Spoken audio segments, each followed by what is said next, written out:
here are my favorite downloaded games on the Wii U.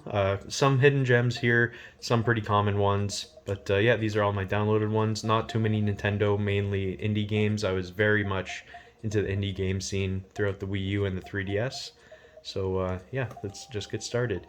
My favorite game on the Wii U, one of my probably in my top five games on the Wii U, but one of my favorite downloaded games is Affordable Space Adventures. It's an incredible, probably the best co-op game I've ever played. So much fun playing through this with somebody. I would recommend trying to get two other people, but I did play with just me and a friend. And we went through the whole game and almost an entire afternoon we played through, afternoon and evening, and yeah, it was just hella fun. Just get some beers, get playing. It's absolute blast.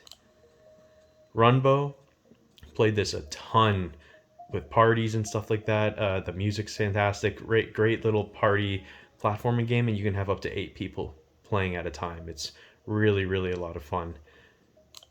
Sports Ball, definitely a hidden gem here. I want to talk about Sports Ball. It's very much like the game Joust on NES and in arcades and stuff like that, which I also loved. But this one's more of a party game with kind of the joust as the main mechanic. Really a lot of fun and some really cool kind of art and what's the term, kind of style to it. It's a pretty fun. Scram Kitty and His Buddy on Rails, one of the first eShop games I got. I believe I got this with the Wii U Digital Deluxe program, which I forget the exact change, but it was like if you got, if you bought a full $60 game, you'd probably get about $5 worth of Digital Deluxe free money, basically, and you can download more games. It was a really cool little program that they did to encourage people to buy downloaded stuff. But yeah, Scram Kitty and His Buddy on Rails, really a lot of fun. It's very arcadey, kind of a shooter mixed with a platformer. It's really fun. BitTrip presents Runner 2 Future Legend of Rhythm Alien. Love this game. I do think Runner 3 on Switch kind of stepped back in quality a little bit, but I love Charles Martinet being the kind of the narrator, and just really addictive, fun, auto running rhythm game. Really fun. Swords and Soldiers 2. This is one of my favorite indie series since the Wii days with the original Swords and Soldiers.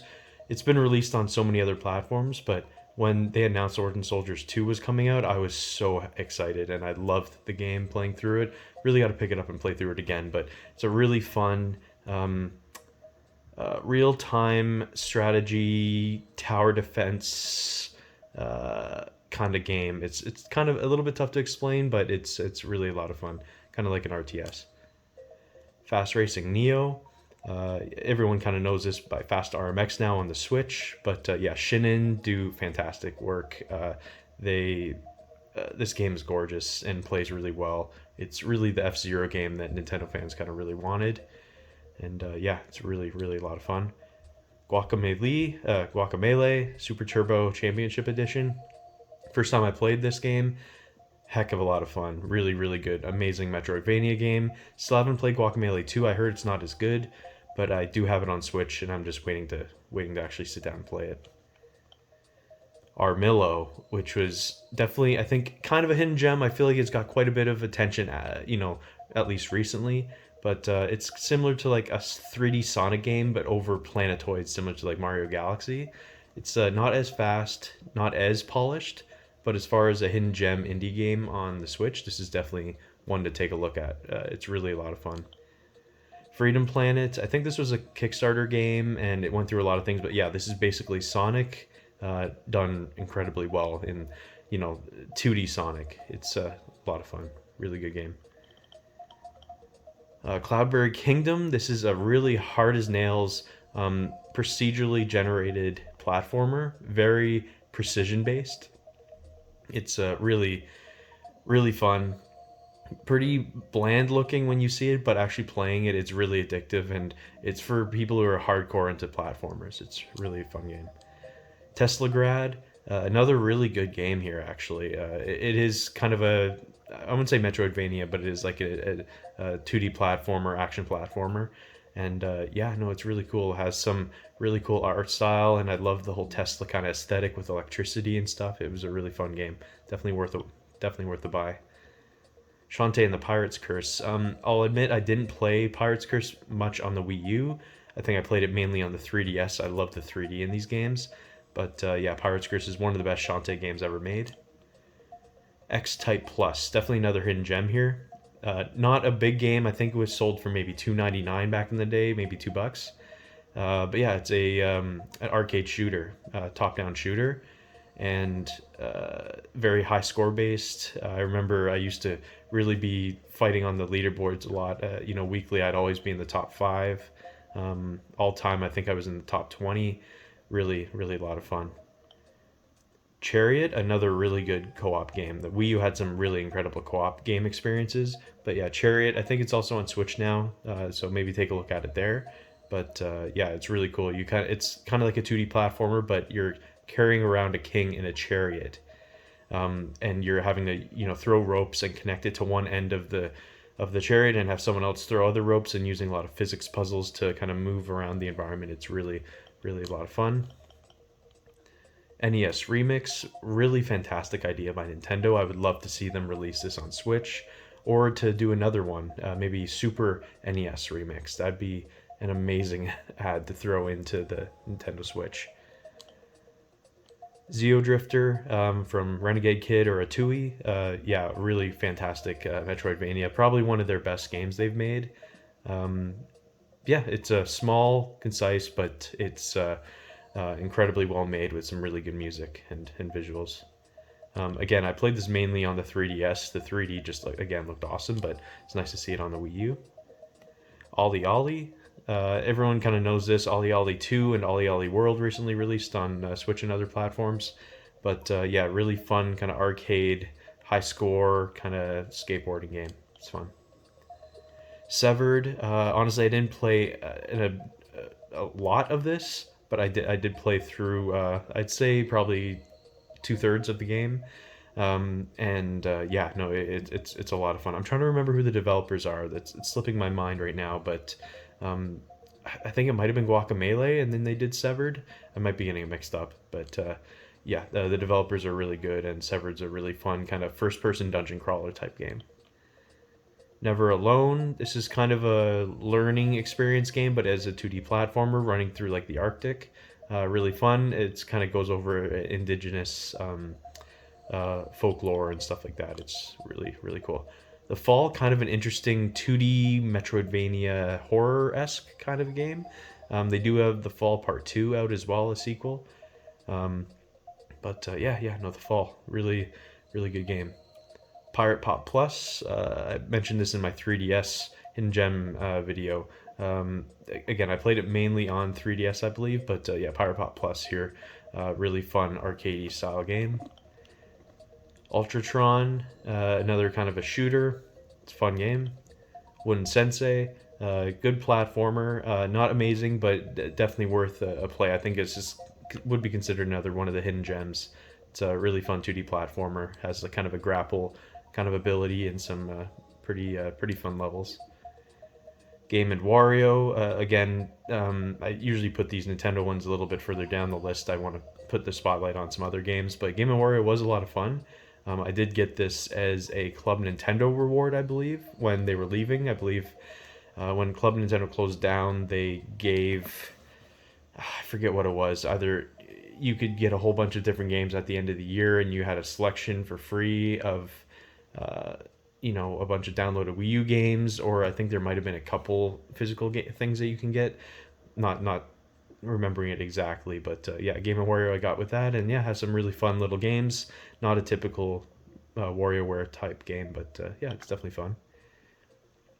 New Super Mario Brothers U. It's definitely a fun 2D Mario platformer. Was definitely kind of feeling the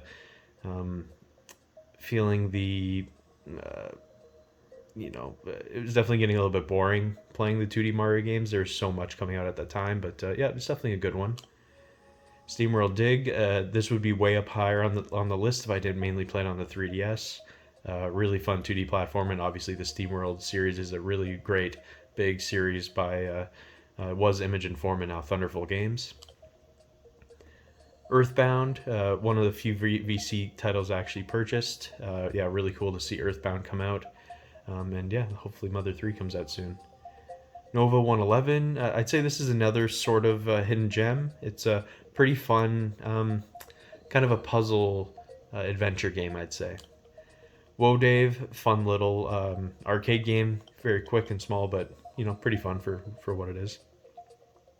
Tetrobot and Co, another kind of puzzle game. Reminds me a little bit of Nova 111 actually, but definitely more puzzle oriented here. Puddle kind of reminds me of Fluidity a little bit. Yeah, Puddle was a fun one.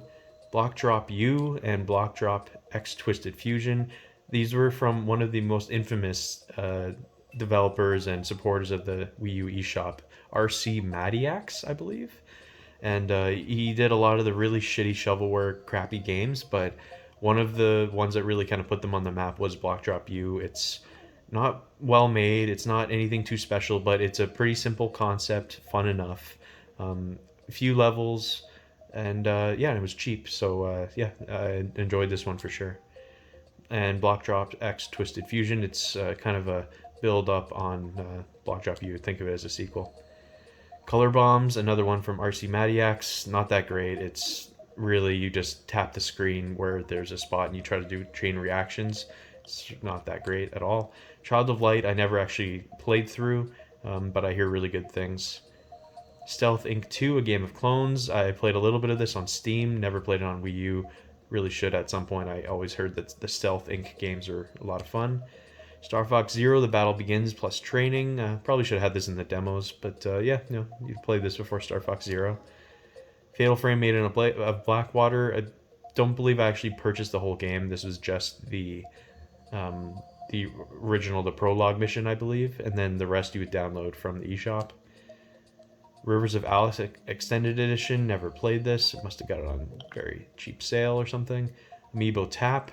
Nintendo's Greatest Bits. Yeah, amiibos were definitely a big thing with Nintendo, so this was one of the kind of games they try to add value to for people who are picking up amiibo that weren't just collecting them. Paper Monsters Recut. Honestly, don't remember much about this. Wii Sports Club was definitely a big fail when it came out. It's always surprising how little effort Nintendo can put into some games. And these Wii Sports casual type games are definitely one of them. So that also extends to Switch Sports. Seems like a very low effort game. Explodey Bomb. No recollection. The first Skunk bundle. I think this was free. I probably didn't play it. Cube Men 2. I did buy this and I intended on playing it. It had like a full level creator. I was really into the level creator thing at the time with Super Mario Maker and Chicken Wiggle and other games that were coming out around the time, but never really ended up playing into that. Lone Survivor, never played it. Swap Fire, didn't play it. Tank Tank Tank, this was the free download, I believe. Never purchased Tank Tank Tank. I wish I did. Again, I never got the Wii U I didn't get the Wii U at launch, so I didn't get Tank Tank Tank at that time. So I haven't actually played it, but I did want to. I know it's a really fun arcade game. And Zen Pinball 2, which was kind of everywhere around, in 2014 to 2016. The pinball games were kind of everywhere. So yeah, those are all the games here. A few hidden gems, definitely some really amazing indie games here. Really, these first two pages, you can't really go wrong. And a few of these up here. I'd say everything from Puddle over is definitely worth a pickup, and then a few of these that I haven't played, I'm sure, are really fun, like Child of Light and Stealth Inc. Yeah, anyway, let's for those watching just for the game recommendations, hope you enjoyed. But for the rest, I'll be going through my other video and going through a tour of my play log and a few of the features of the Wii U, just as kind of a nostalgia trip.